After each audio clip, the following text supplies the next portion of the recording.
প্রিয়া, অফিসের ছেলেদের খুশি করতে যাচ্ছ নাকি? মানে আমি তো আমার কাজে যাচ্ছি, অফিসের ছেলেদের খুশি করতে যাব কেন? না, তুমি যে খুশি করতে যাচ্ছ না কি করতে যাচ্ছ সেটা তো তোমাকে দেখেই বোঝা যাচ্ছে। না আছে মাথায় সিঁদুর, না আছে গলায় মঙ্গলসূত্র, না আছে হাতে শাখা।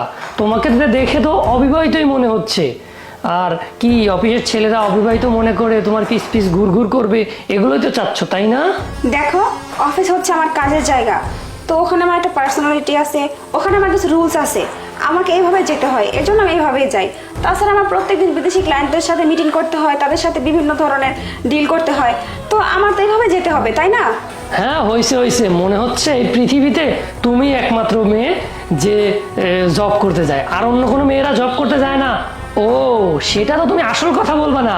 তুমি তো যাও অফিসে কি জন্য জানো? তোমার রূপ যৌবন দেখাইতে, যাতে ছেলেরা তোমার পিছে পিছে ঘুরঘুর